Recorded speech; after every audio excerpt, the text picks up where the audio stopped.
If you're not willing to go in there and face yourself, you're not gonna find anything. You're gonna live right here on surface, man, right here on surface. So if there is an ending to this world and there is somewhere to go and there's a judgment, you're gonna get there and you might see a chart. And that chart may tell you who the fuck you should have been. And now you get the rest of your life to think about that. Man, I could have lived a much better life if I just would have just suffered a little bit more. If I just would have went in that and realized I had so much more.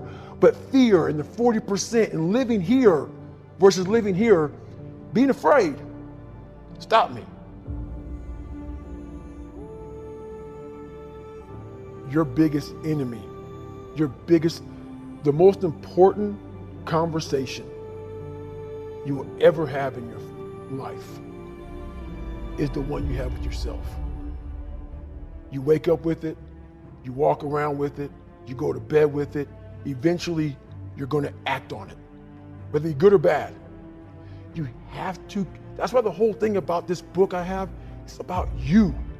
It is about you. It's strictly about you finding who you are. So many people die, live 100 years, never fucking know who they are. Never know who they are. You have to look in that mirror and know there's so much more in here, man. Because I can literally right now be a 300-pound guy spraying for cockroaches still to this day if I did not look in that mirror and say, there has to be more to this. This can't be it. And then willing to go into it, dive deep into it, and give all I have to find it.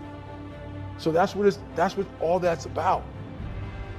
Let's say there's 10 people in this room, and we're all mediocre.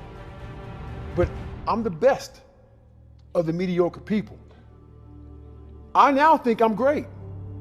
I'm great.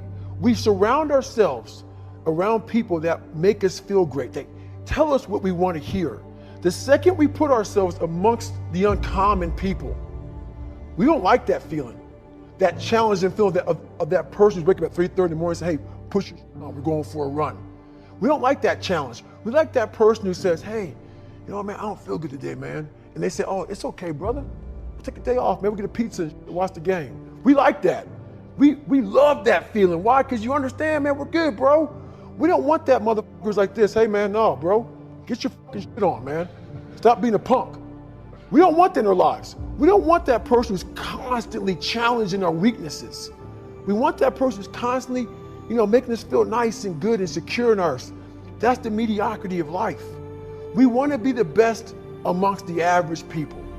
People wonder, how do you stay hungry all the time? Because after I accomplish something, I don't sit back like a lot of guys who graduate buds, graduate this, graduate that. They get comfortable. They wonder why I'm getting weak, man. I don't know, I lost my edge. What's going on? Because once you hit the top of the fucking mountain, guess what happened? I'm good. I'm good, so you wonder why you're falling down now. Because once you reach the top of the mountain, you got to build another one. That's mediocrity. There's a lot of people in mediocrity who have a nice resume, but they're one-timers, man. They hit a one-time deal, they busted it open, got a lot of money, but they're good. You're mediocre now, man. What are you fucking doing today, tomorrow, the next fucking day? That's why I don't listen to theorists. I don't listen to all that bullshit. I listen to a motherfucker who's like this, man. What's wrong, man? I'm fucking tired, dude. Why are you tired? Because tomorrow, I gotta do the fucking shit again, man. Whatever it is that made me fucking nauseous and sick to my stomach, it made me hurt. There's no ending. And that's the person I listen to. That's the person who's gained knowledge. You gain knowledge through suffering. And on the other end of suffering is a world that very few have ever seen. It's a beautiful world because that's where you find yourself. You don't find yourself in over here. You find yourself on the other end. Like the 100-mile race I was on, I ran it for 24 hours. I found myself on the other end of that race.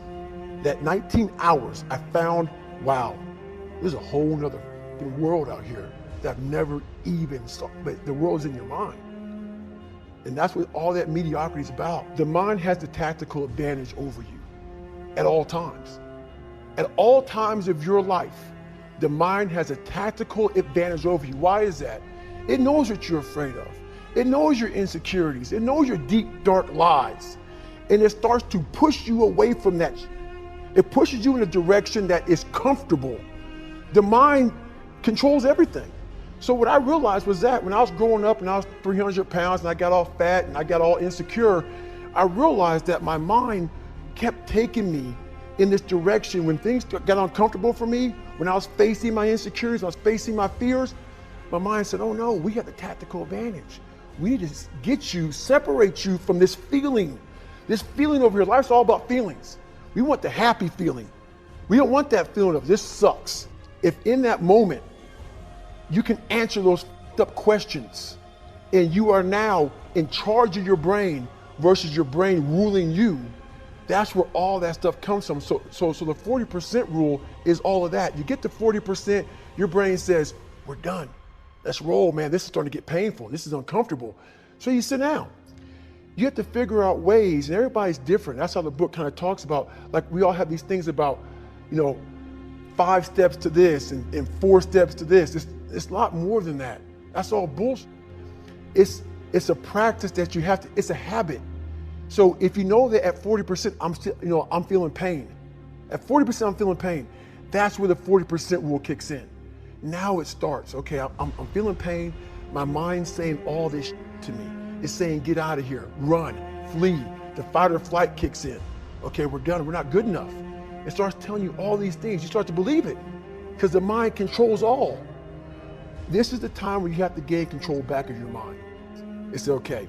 Let me see if I can go 45%. And once you start giving yourself more and more hope and start realizing, okay, the mind starts to be, okay, what are you doing? We're supposed to be going right and you're going left. You start then controlling your mind. Start finding more in yourself. And then it goes from 40% to a lot further than that. But that's the start of it though. Get to the spot where your mind is saying stop. Wherever that is, you gotta get there first. And then that's when that starts to work for you. You gotta control yourself in that moment.